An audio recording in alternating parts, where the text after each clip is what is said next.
मैं महान ईश्वरों का भी ईश्वर हूं, ये कृपा करके बता रहे हैं। समस्त भूतों का, समस्त ईश्वरों का भी ईश्वर हूं। भगवान वृंदावन बिहारी लाल की एक अंश से नारायण भगवान का प्रादुर्भाव होता है। गर्ग संहिता में पढ़ना, एक सखी प्रकट होती है तो 4 मुख वाले ब्रह्मा, 100 मुख वाले, 1000 मुख वाले ब्रह्मा, ऐसे ब्रह्मा की पंक्ति लाइन लगी हुई है। 4 भुजा वाले नारायण, सहस्त्र भुजा वाले नारायण। वो सखी पूछती, तुम किस ब्रह्मांड के ब्रह्मा हो, क्या सूचना दूं श्री भगवान को? कौन से ब्रह्मा हो तुम, कौन से नारायण हो? अब आपको लगता है एक ही नारायण, एक ही ब्रह्मा है। अनंत ब्रह्मांड, अनंत ब्रह्मांडों के अधीश्वर किससे प्रकट है? प्रभु बिहारी विहारिंजो। ये श्रीमद् भागवत में व्यास भगवान कह रहे हैं कि सब भगवान के अंश से, पर भगवान श्री कृष्ण पूर्ण परमात्मा, पूर्ण भगवान। भगवान कह रहे हैं, बड़ी कृपा करके भगवान अवतार लेते हैं। ये दुष्टों को मारना भगवान के लिए कोई बात नहीं। एक संकल्प करते हैं तो सृजन पालन लीला उसी संकल्प से चलती रहती है। अनंत ब्रह्मांडों का सृजन निमेष में, उनके लिए बोले कंस को मारने के लिए भगवान का अवतार हुआ, रावण को मारने के लिए भगवान, जिनकी एक इच्छा मात्र, एको हम बहुश्यामा। कैसे कैसे ये जो नहीं जानते हैं वो भगवान श्री कृष्ण को ऐसा कहने लगते हैं। 5 किलो का एक बांट लीजिए और ऐसे अंगुली में रखिए, देखो कितने घंटे रख सकते हो? 7 दिन 7 रात 5 किलो का बांट रख के दिखाओ। 21 किलोमीटर में फैले हुए गिरिराज जी को हमारे सरकार 7 वर्ष की अवस्था, 7 दिन 7 रात, ऐसे कहीं भगवान की समानता कर सकते हो?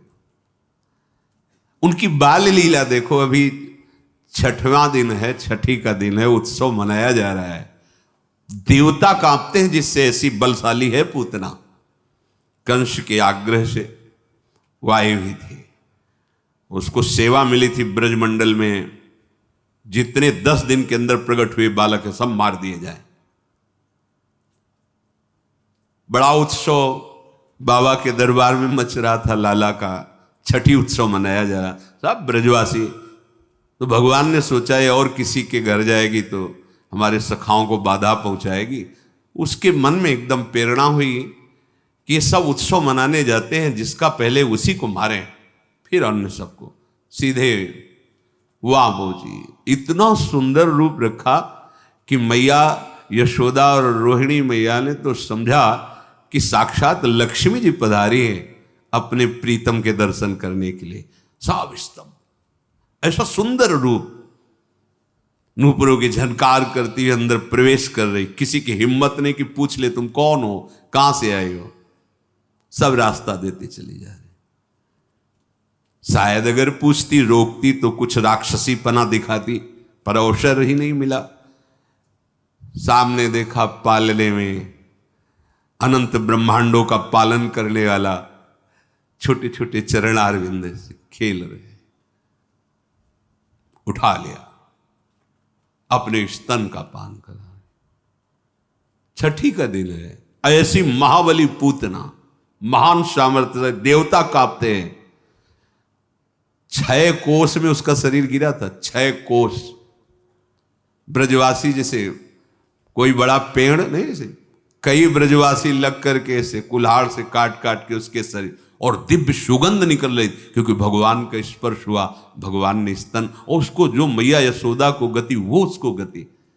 कर सकते हो? कैसे तुम तुलना कर सकते हो? कोई 1000-2000 गोपी नहीं है, यूथ की यूथ गोपियां हैं, और सबके पार्श्व में श्री कृष्ण है, सबके गलबहियां दिए हुए श्री कृष्ण है। अगर कहा जाए तो गणना ही नहीं कर सकते कितनी गोपी जन, यूथ की यूथ गोपियां हैं। वेद की ऋचाएं, दंडकारण्य के महर्षि, मिथिला की कितनी कितनी गोपिकाओं के विभाग का शास्त्रों में वर्णन। और जब रास हो रहा है तो हर गोपी के पास श्री कृष्ण है, मनुष्य है। हर गोपी की बाहु में अनंत ब्रह्मांडों के स्वामी श्री कृष्ण है। सबको अनुभव हो रहा है मेरे पार्श्व में मेरे प्रीतम विराजमान, अनुभव नहीं है साथ। कहां कितना उनकी लीलाओं को धैर्य से सुनो, तुम्हारी बुद्धि पवित्र होगी तो समझ में आने लगेगा। प्रकृतिम स्वामधिष्ठाय संभवामि, भगवान प्रकृति को अधीन करके प्रकट होते हैं। हम सब प्रकृति के अधीन होकर पैदा होते हैं। सामान्य प्राणी प्रकृति के परवश होकर जन्म लेता है, प्रकृति के आश्रित होकर कर्म करता है।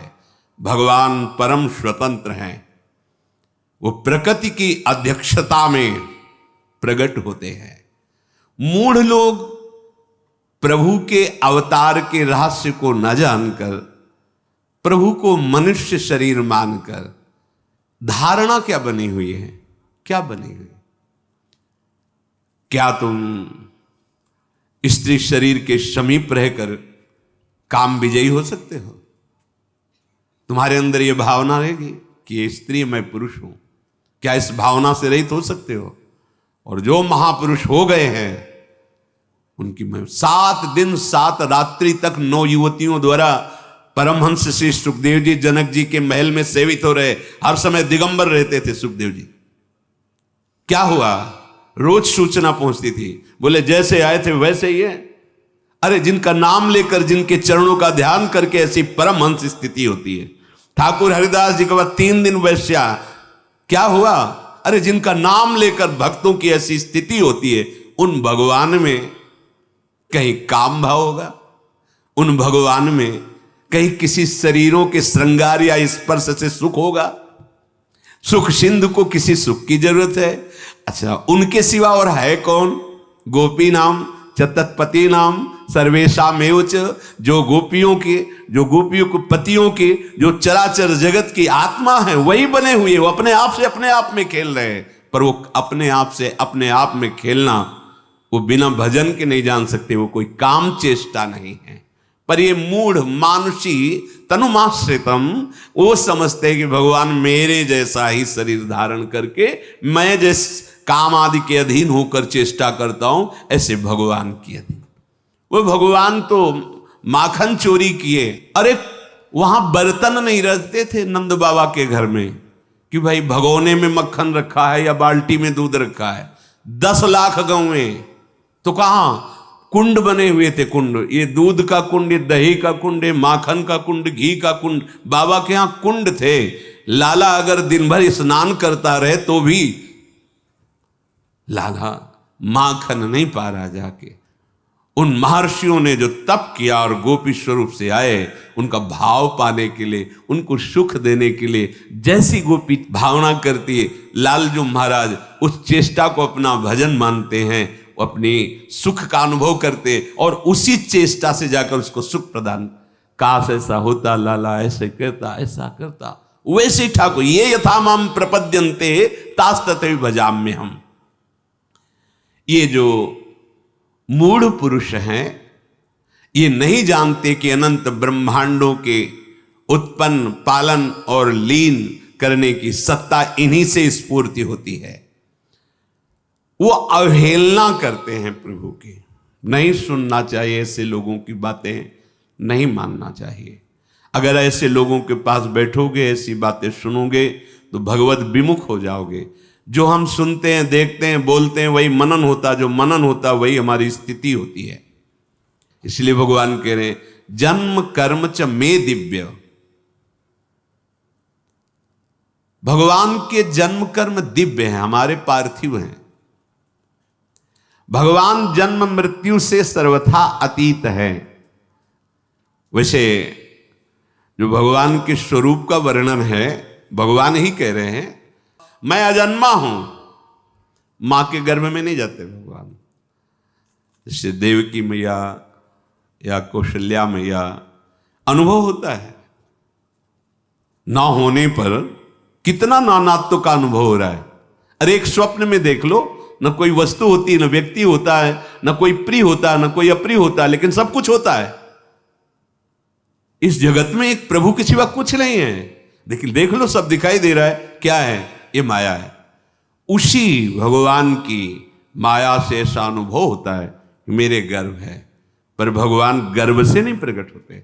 भगवान बाहर प्रकट जहां भी अवतार हुआ देख लीजिए आप। कंस कारागार में भगवान पहले अपने स्वरूप में प्रकट होते हैं, चतुर्भुज, परमेश्वरशाली, महामहिम, स्तवन करते हैं वसुदेव जी, देवकी जी। फिर कहते प्रभु आप इस स्वरूप में नहीं। आपने कहा था कि मैं आपको आपके वात्सल्य भाव का सुख देने वाला रूप धारण करूंगा, पर प्रभु जब आप वो रूप धारण करेंगे मुझे भय लग रहा है कि कहीं कंस कोई अमंगल ना कर दे।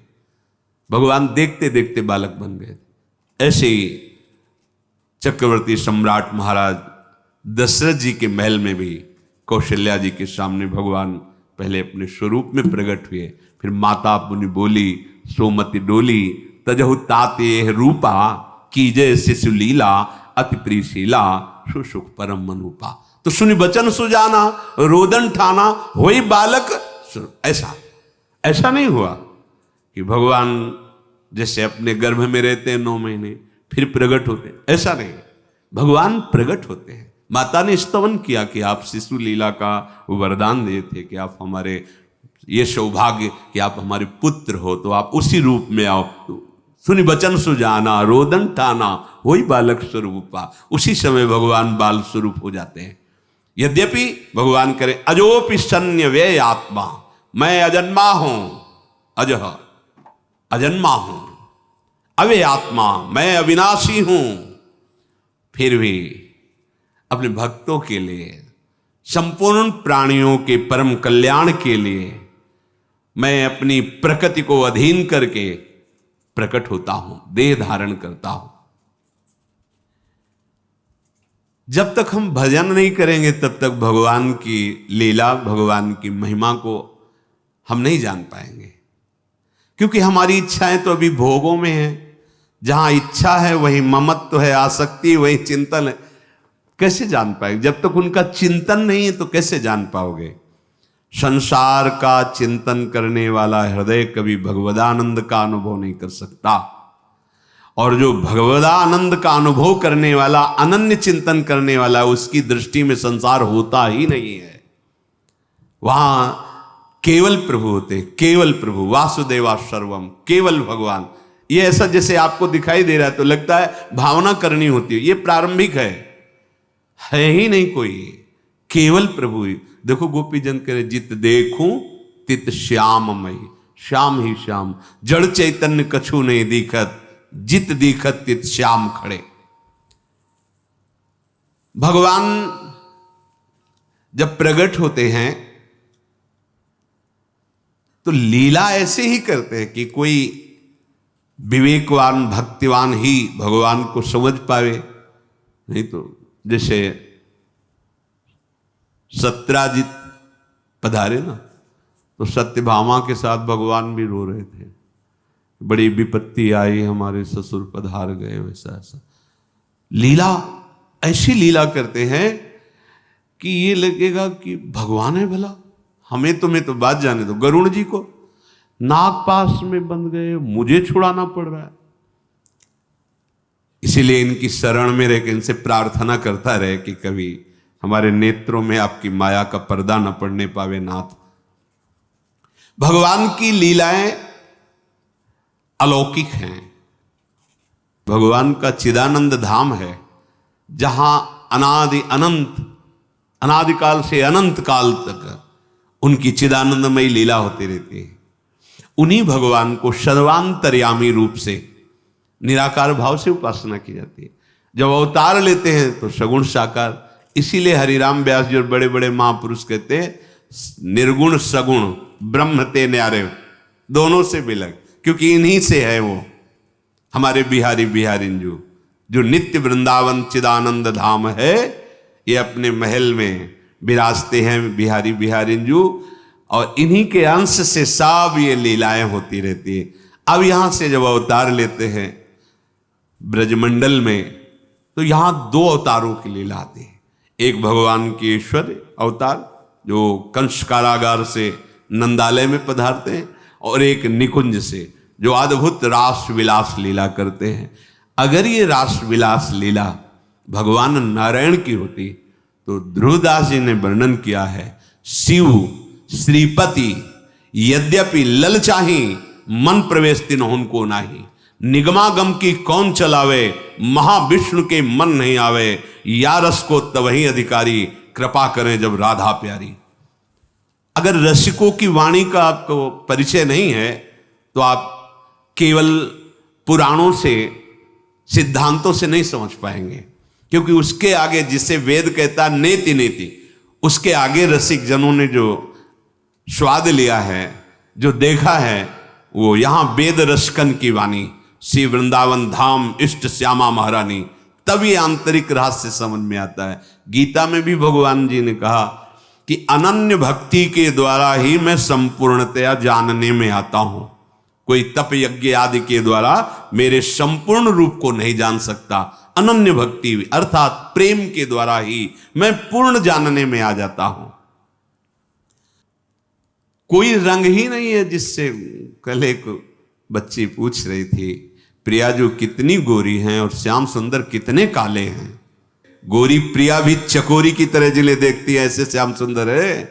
नंद के लाल हरियो मन मोर, कौन बोल रही? हमारी स्वामिनी जी, जिनके रूप का वर्णन करने के लिए उनकी सखियां कहती तेरो रूप कहत नहीं आवे। प्यारी जी कैसी कोटि कोटि रसना जो रोम रोम प्रति होए, प्यारी जू के रूप को न प्रमाण कहो जाए। चाहे स्वामी जी बोले, चाहे हित जी बोले, चाहे ध्रुवदास जी बोले, जितने रसिक महापुरुष, ऐसा रूप प्यारी जी चकोरी की तरह देखती है।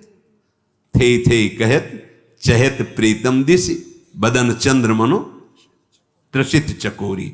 आप देखो ऐसे हैं काले श्याम सुंदर कि गोरी प्रियाजू के नेत्र चकोरी की भांति उनके रूप लावण्य मिले। ऐसे मत समझना कि श्याम सुंदर काले जैसे है, ऐसे नहीं है। मुनि मन मोहन, विश्व मन मोहन, मदन मन मोहन और सुमन मन मोहन। नंदालय में जो खंभे हैं वो मणिजटित हैं, तो लालजू की जो प्रतिबिंब जब तो माखन खाएगा, ऐसे कितना सुंदर रूप। और मैया देखकर आनंद ले, सुमन मनमोहन, अपने रूप को देखकर लुभायमान हो जाते हैं और कहते हमसे दोस्ती करोगे?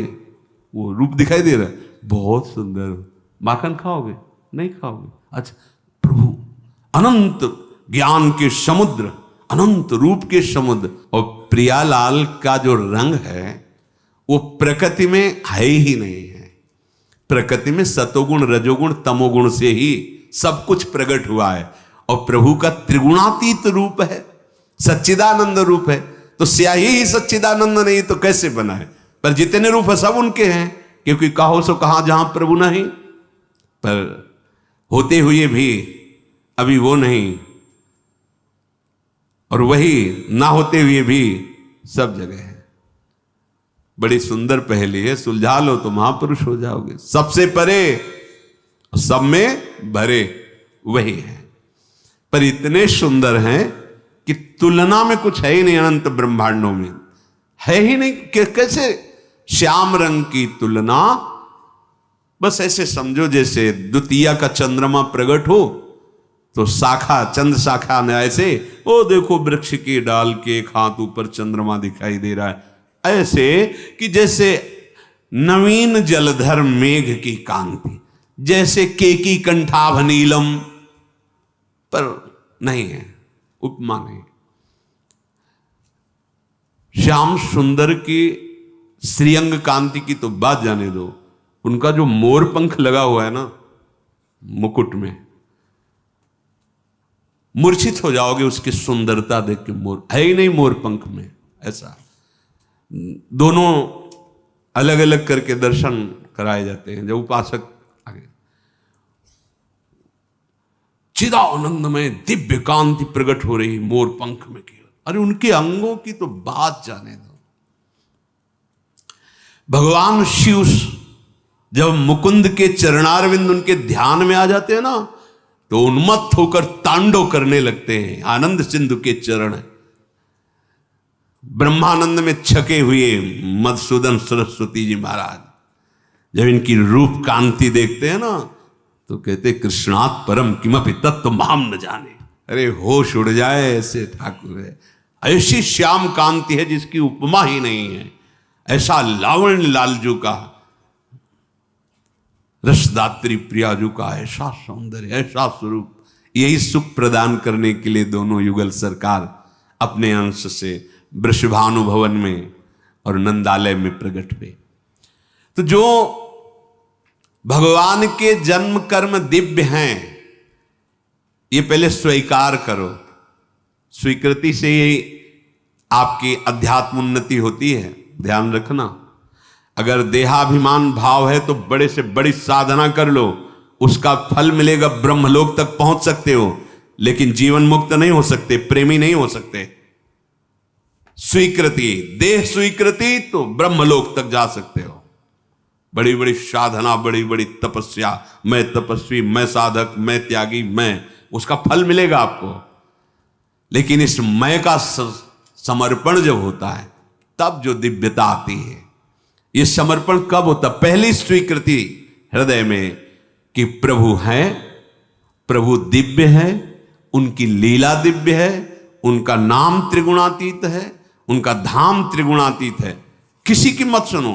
ये जो नाम की निंदा करते हैं, धाम की अवहेलना करते हैं, नामों में भेद पैदा करते हैं और नाना प्रकार की उपासनाओं में, ये भगवान की माया के द्वारा हमारी परीक्षा हो रही अपनी इष्ट निष्ठा की। किसी की निंदा नहीं करनी, पर अपनी इष्ट निष्ठा की, जो गुरु प्रदत्त नाम धाम रूप लीला। कोई भी ज्ञानी महापुरुष, कोई भी सिद्ध महापुरुष बिना नाम के नहीं है। खूब भ्रमण करके बड़े बड़े ब्रह्मानंद में छके हुए महापुरुषों के संग से बात अनुभव करके, वो भी नाम में ही लगे हुए। अनुभूति हो गई है, पर अपने आत्मस्वरूप प्रभु की सेवा में। हमने तो बड़े महापुरुषों को देखा शालिग्राम भगवान की सेवा करते, ब्रह्मबोध संपन्न महापुरुष। चरणामृत लेना, तुलसी चढ़ाना, प्रणाम, संन्यास, ब्रह्म मार्ग, ब्रह्म की अनुभूति करने वाले। हाँ, अरे सनकादि से बढ़कर कौन है? हरि शरणम, हरि शरणम। होश में कलयुग है, जिससे तुम्हारा काम बनेगा उसी को बिगाड़ दिया जाएगा, वही भाव बिगाड़ दिया जाएगा। मत सुनो किसी की बात, मान लो खुद तुम्हारा हृदय कहने लगेगा कि आप सत्य मार्ग में हो। भगवन नाम, भगवत लीला गुण गायन श्रवण और भगवत धाम, ये उपासना के विशेष खंभ हैं। इन्हीं पर प्रेम प्रसाद, प्रेम महल खड़ा होगा और उसी प्रेम महल में प्रिया प्रीतम की लीला में आपका प्रवेश होगा। भगवान कृपा करके अवतार लिए हैं, जो उनके प्रेमी जन हैं उनको सुख प्रदान करने के लिए। जो भूले हुए जन हैं उनको ऐसी लीला जिसका गायन करके, श्रवण करके परम पवित्र हृदय होकर उनकी प्राप्ति कर ले। भगवान की लीला गायन श्रवण से जैसी पवित्रता प्राप्त होती, ऐसे और किसी साधन से नहीं। कि रत्नावती जी ने केवल भगवान की महिमा सुनी, लीला सुनी, महान भागवत भक्त भूप कहकर उनको नाभाजी ने संबोधन किया। मथुरा की ब्राह्मण पत्नियां केवल भगवत चर्चा सुनी, उसके प्रभाव से भगवत साक्षात्कार हुआ। भगवान कृपा करके अवतरित होते हैं, ऐसी लीलाएं करते हैं जिनको हम गा करके, सुन करके, चिंतन करके भगवान की प्राप्ति करते हैं।